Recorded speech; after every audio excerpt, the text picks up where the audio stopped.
it's me, Ian, and we're back to school for a new term. It's help. My supply teacher is still magic. You could even say it's help. My supply teacher is magic too. Two become wand. Once again, we've swapped regular teachers with magicians. And because you know them, we've disguised them. We've filmed the results with special cameras hidden in the classrooms. Oh yes, we're slicker than an oil slick or an ice rink. We're also showing you loads of other great tricks. Tricks like this, I've been practicing since the last series. It's my rabbit in a hat trick. Oh yeah, here we go. The rabbit's gone. He didn't even eat his dinner. Just play the clips. Coming up, John's undercover in the classroom with a trick using blocks that will knock off their socks. From a deck of cards, you're going to need 4 aces, 4 kings, 4 queens and 4 jacks to play along with Fergus's interactive illusion. Plus, you've been sending in clips of all your best magic tricks, and later on I'll be picking my favourite. Who's hotter than Harry Potter? It's the wannabe wizards. But first... Do you think you'd be able to tell if your teacher started doing magic? Do you? This is John. He's an uber-confident magician and a super convincing teacher. Wheel him in, the disguise is on. Enter year 4.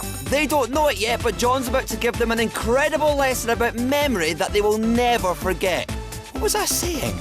Oh yeah, none of them have noticed the hidden cameras or recognise John in his disguise.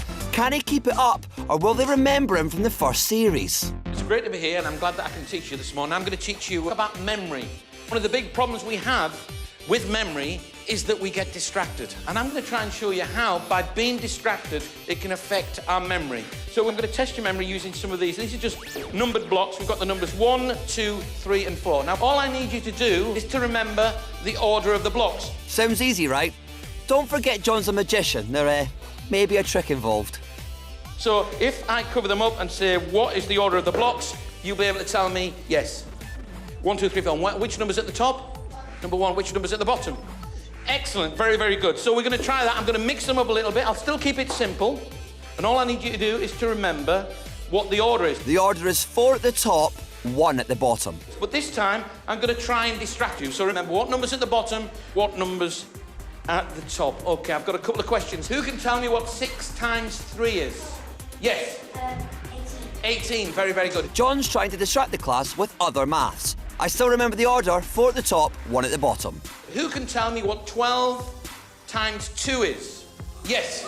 24. Well done. Now, who can remember the order of the blocks? Yes? 4, 3, 2, 1. So what number's at the top? 4. And what number's at the bottom? 1. Number 1. Who thinks that's right? Excellent. Put your hands down. You see, what happened is you all thought that number 1 was at the bottom and number 4 was at the top, but actually, you're all wrong. You see, number 1 is at the top and number 4 is at the bottom. He can't believe it! I can't believe it! This must be magic. What happened is you got distracted. This time, I want you to remember something very, very simple. Look, I'm just going to turn some of these blocks, right? There's nothing else in here. I'm just going to turn the even numbers round the wrong way. OK, so he's got the odd numbers 1 and 3 at the front. I'm going to cover the blocks up, and all I want you to do is to remember which numbers are facing the front. Who can tell me if 75 is an even or an odd number? Yes? It's an odd number. Very good. Here's the next question. What numbers are facing the front? Odd numbers or even numbers? Odd. Odd. Watch.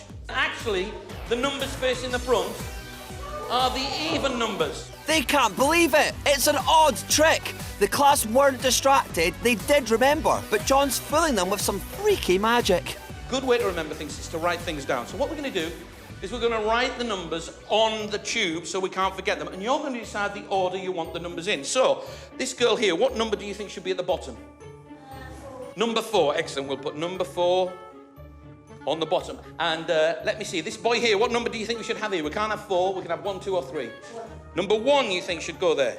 The class are choosing the numbers. Surely there's no way that John can bamboozle them now.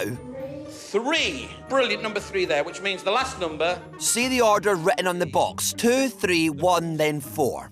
Now, once we have that written down, it makes it really easy for us to remember the order of the numbers, because all we have to do is put the numbers in exactly the same order that they are on the tube. Hang on, that is not the same order. Does that make sense? It's not the same. It's not the same? No, they are the same, because that's what we wrote on here. You chose 4, 1, 3, 2. That's what you chose. And look, the cubes are actually in the order that you chose. 4, 1, 3, 2. John's caught them out. How did he do that? Other than being an amazing magician, of course. It's a memory system. Oh, hang on. Whoa. I forgot to tell you something. John's remembered an important detail. He's about to let them in on his secret. I should have told you this earlier. I'm not really a teacher. I'm actually a magician. And you've been set up by your teachers and your parents and your family to be on a CBBC show called Help My Supply Teacher's Magic. And there's cameras here, and there's cameras there, and there's cameras over here. John's memory magic was unforgettable, but what impression did it make on the class? I thought that was amazing. He confused our minds a bit, didn't he, Tyrell? Yeah? I'm going to try and distract you. No wonder they're confused. John covered the numbers and they magically changed their order. Actually, number 1 is at the top. I was like, this is impossible. I'm sure that was 1, 2, 3, 4, not 4, 3, 2, 1. When John made the odd numbers swap to evens, the class were even more bamboozled. The numbers facing the front are the even numbers. I thought he was actually right and we were wrong, but then I started to realise that we were right and he just changed it around. That's the skill of master maths magician, my learned friend. And look, the cubes are actually in the order that you chose. 4, 1, 3, 2. It blew my mind. A mind-blowing trick indeed, and the class had no idea John was a magician. How long would it take for you to shout?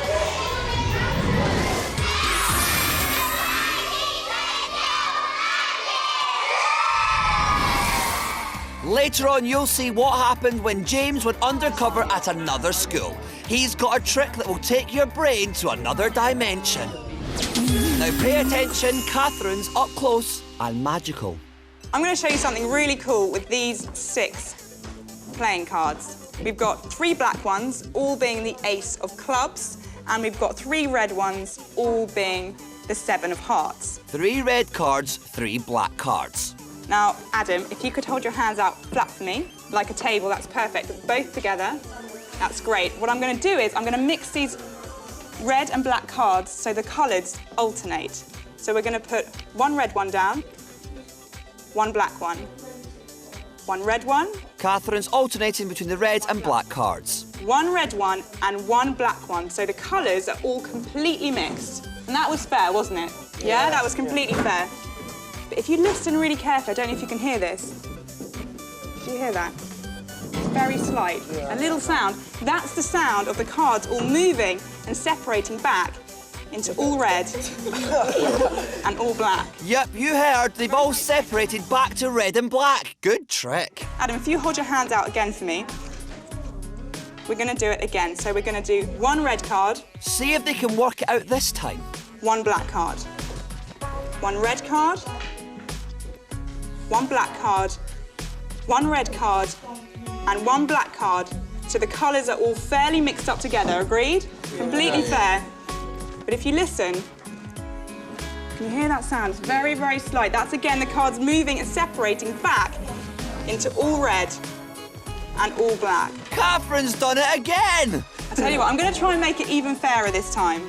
Adam, what I'd like you to do is hold your hands out again for me. Now, this time, to make it fairer, I think I should do it with the cards face up. You all think that would be fair, right? Yeah? So, 1 red card. I'm not taking my eyes off those cards. 1 black card. We've got 1 red card. 1 black card. 1 red card. And the final black card. Square them up together. And if you listen, you can hear them snap back to going all black and all red. That's pretty cool, isn't it? Yes. She's only gone and done it a 3rd time, and they still couldn't catch her red-handed. Astonishing. Yeah, that trip was amazing. It was unbelievable. You can't say nothing about it. It's just like, it's in your head and it's physically impossible. You just can't see it happening. So when you see it, you're speechless. Great trick, and now you can learn your own with James and Tricks of the Trade. If you fancy yourself as a magician, here's a trick you can try on your mates. James has got a penny. Nice. And where is it? Oh, a banknote. James is going to show you how to balance a penny on the edge of a flat banknote. Can you work out how to do it? Keep watching and you'll find out later in the show. It's going to be great. Right now, we have something amazing for you. Have you got your deck of cards ready? This is the interactive illusion. This is a trick where you can take part at home. So come on, you need to pay close attention. So get up nice and close to the telly. Yeah, and you as well. Not you. Remember, just the 4 aces, kings, queens and jacks required. This trick involves a story, but before we can tell it, you'll need to make sure you have the following. 4 aces, 4 kings, 4 queens and 4 jacks from a regular deck of cards. These are going to be the characters in our story. The aces, kings, queens and jacks were all pupils at the same school. In fact, they're in the same class. The aces arrived together as they were best friends, but they were made to sit at different tables. Lay the aces out in a square formation. Fantastic. Next, the kings arrived, and they had to sit at different tables. Place a king on top of each ace. Then the queens arrived, and guess what? They had to sit at different tables too. Place a queen on top of each king. The last to arrive were the jacks, who, just like the other groups of friends, were split up onto different tables. Place a jack on top of each queen. Now, place each packet onto one another. It doesn't matter what order you go in, scoop them up into your hand. Fantastic. Now, turn this whole packet face down.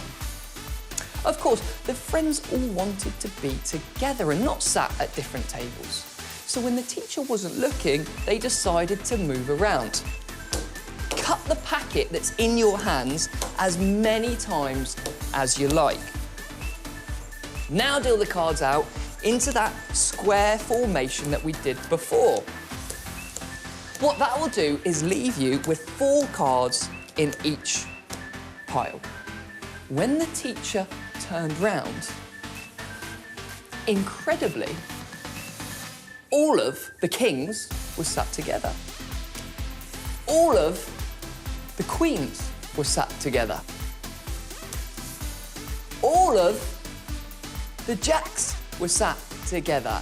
And finally, all of the aces were sat together. Now turn your cards over. They match, don't they? Incredible!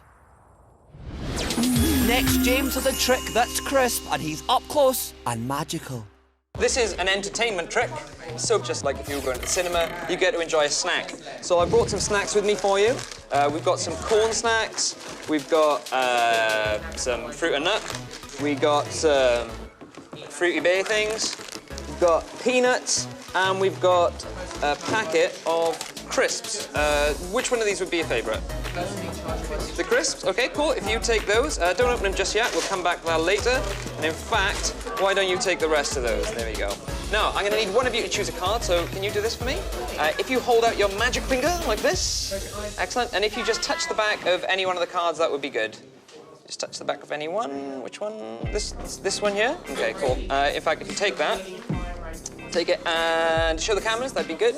Got that? It's a 7 of clubs. OK, and if we take that, and we're just going to mark this in a very special way. See, what we're going to do is we're going to tear a corner off. In fact, you can tear that last bit yourself, if you like. So think of that like a receipt, OK?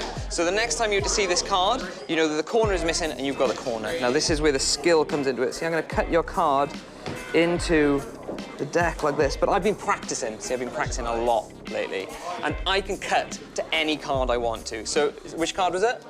It's the 7 of clubs. Okay, right, 7 of clubs, here we go. He's put it in randomly and he's going to cut straight to the 7 of clubs. Here we go, 7 of clubs. 7 of clubs is around about there. Oh, wait. No way! How did he get in there? That's crisps. But if I've got the crisps, I haven't touched that packet of crisps, have I? You've had that since the beginning, since before you chose the card. Do you want to lift it up so everybody can see and just open it up? Can you open that for me? Yeah. Inside the packet of crisps, what is there? The 7 of clubs. Check the corners match. Whoa, it's a ripped 7 of clubs. But he was holding the bag the whole time. The exact same 7 clubs. Ridiculous. That trick had some serious bite. It's amazing. Thank you. How can it happen? When I opened this, it had the same tier that she had of the 7 clubs. It was in there. But this is from, like, the factory that they made. How can he put the cards in there? Wow, well, the quantity of the magic is exhausting and the quality has made my head spin. In fact, it's made me a bit dizzy. So I think I've earned a sit down. But before I do, let's have a look at what's coming up. It's all kinds of ridiculousness. James reveals the secret and tricks of the trade. Have you worked it out yet? Catherine gets up close and magical with a trick that turns their minds to sponge. Mind-blowing. And watch what happens when James goes undercover in another school. Will he fool the class, or will they realise their supply teacher is still magic? Isn't that amazing? Yes. Each week, I'm bringing you another of my new favourite magic movers and shakers doing tricks in their own cribs, yards, and front rooms. We call them the wannabe wizards. So I've got my comfy chair, I've got my computer to watch all the magic on, and I'm going to watch it with one of my fans. Let's do this already. We asked you to send in clips of yourselves performing your best magic tricks. We received loads of clips from all over the country. Each episode I'll be choosing a favourite wannabe wizard and showing them to you guys. My wannabe wizard this time is Oliver from Leighton Buzzard, with a trick that will have you buzzing. Okay, I'd like to show you a card trick. We'll start off by giving the deck a quick shuffle, like that. And if you could just cut the deck into 2 piles on the table. And we'll use this pile, if you could just give that a mix for me. Go on, Mom, give them a good shuffle. And just take out any card you like. That one, show it to the camera. She's picked the 2 of spades. We'll use it inside the pad. You can just keep hold of those for the time being. Okay.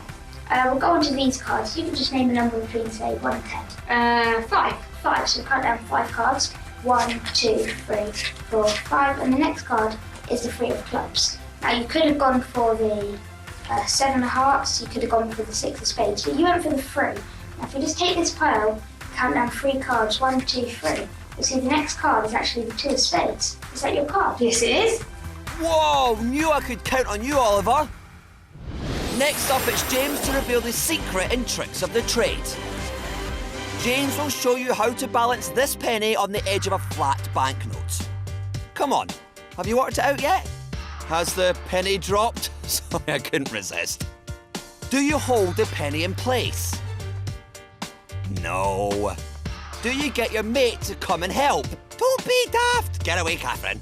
So, enough teasing already. What's the secret, James? Fold the banknote in half like this, stand it up on a flat surface, and prepare to position the penny. It goes right here, on top of the fold. Then slowly pull the edges of the banknote apart. The friction and the banknote take care of the rest. It's a tricky operation, eh, James? Boom! There it is! Now you can impress everyone in the playground using your pocket money. Next, Catherine's at a car museum to drive them wild, up close and magical. I've got something amazing to show you. I've got a friend with me here, but he's a little bit shy, so he does tend to hide a bit, but he is around here somewhere. Oh, look, there he is. This is Nini. Now, Nini has a little tiny brother called Teeny. Whoa, 2 for the price of 1. Now, Nini is kind of out of shape and he's quite a slow mover, whereas Teeny is much, much smaller and much quicker. So what I'd like you to do, Jake, is to hold on to Meanie for me, and Elliot, I want you to hold on to Teeny. Now, just to warn you, he moves very, very quickly, OK? So you're going to have to grab him quick, because he's going to try and get away. OK, you ready? Oh, that was so quick, it's almost as if she didn't let go. I tell you what, let me take a hold of Teeny, and you grab a hold of Meanie. So Catherine's got the ball called Teeny, and Elliot's got the ball named Meanie. Oh, look at that, he's gone.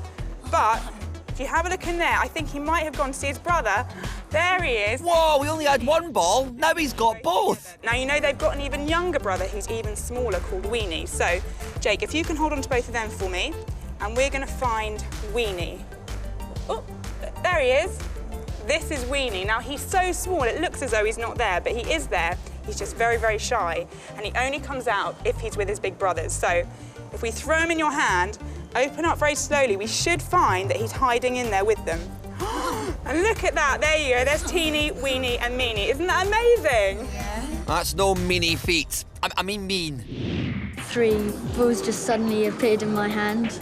But I don't know how that could be possible. Yeah, there's Teeny, Weenie and Meanie. I think that trick was absolutely brilliant. Mind-blowing. Those sponge balls get everywhere. Here's another one. There's probably some around you. See if you can find them all. Have a little look. Oh. All right. Calm yourselves down. OK, now you can gear yourself up again, because James has pretended to be a supply teacher to try and fool another class. The disguise is ready, the props are ready, or they were. Enter year 4. They don't know it yet, but they're about to get an incredible lesson about space that's out of this world. So far, none of them have noticed the hidden cameras in their classroom or recognised James as our magician. But when the magic starts, will they spot the black holes in his story? Good morning, class. Morning. My name is Mr. Andrus, and I'm a scientist. In fact, I'm here from a local university where my speciality is astrophysics, and I'm here to teach you a lesson about space. He made all of that up. Now, you might have heard on the news recently that there's been a massive discovery of something called the Higgs Boson. This is effectively a tiny, tiny particle that scientists have been looking for years and years and years and years. The Higgs Boson is particularly interesting when we come to study something called black holes. Have you heard of black holes? Now, you might have seen something on TV or maybe a film where you've seen a spaceship go into a black hole or something like that and thought, well, that can't be real. But they are. Black holes are real. And then what happens when a star stops shining? That is a true fact. Imagine a star that's been up there for millions and millions of years. One day it's going to stop shining. And what happens is it implodes in on itself, becoming very, very, very, very small, but very, very dense. The matter is so dense, not even light can pass through. Boom! That was my mind imploding. Watch the space so the magic's coming. So to demonstrate that, I've got a few things with me today. I've got a piece of card with a hole in it, and that's going to be a black hole. Not very black hole-ish yet, but there's some magic in that model. And I've also got this ball, which is going to be a particle of space dust, okay? So imagine a black hole is like a big vacuum cleaner in the sky that sucks dust or anything that comes into its way straight inside, and once inside, it can never escape. So, if this dust were to go into the hole, like so, it would remain inside the hole forever. Now, you might think that because it's in the hole, it must have gone through the other side, but it hasn't. It's actually remained inside the hole. Now, at the moment, there's no known force in the entire universe powerful enough to reach inside and be able to pull that particle of space dust out. Isn't that amazing? It's been incredible already, but it's about to go into hyperspace. Even if I were able to hold onto that particle of dust the entire time, it would still disappear as I was holding it. Isn't that crazy? And would never, ever be reproduced. Now he's got it back again. Surely they must suspect this lesson is slightly alien. Imagine that now we know things about black holes that never thought possible. In fact, we can reach right into the deepest, darkest bits of a black hole. We might even find people from another galaxy. Isn't that amazing? Yes. The amazing thing is, where did that rocket come from? Now, there's a few things I need to tell you about this entire experiment, okay? James' secret about the rocket is gonna rock their world. Remember at the beginning I told you I was an astrophysicist? I'm not. See, an astrophysicist is the best job in the universe. It's the best job you can have. I don't have the best job. I've got the second best job in the universe. I'm a magician. And not only that, but all of your teachers and your parents know that I'm a magician, and they've all set you up to be filmed on hidden cameras just there and there and there and there, because CBBC's Help My Supply Teacher is Magic. James's lesson made them see stars. But what did he think of the black hole trick? Watch this space. It was like amazing. He puts the ball inside and the ball is gone, and then he dips his hand and the ball comes back out again. James's Martian magic was impressive, but it was about to go into orbit. You'd be able to pull that part of the space test out. He put his hand back through and he took out a rocket. It was amazing. I was wondering, where did he put the rocket? It just came out of nowhere. We can reach right into the... They didn't see that one coming. I was thinking, how did he do that? That was the best lesson ever. An incredible trick, and this class didn't realise.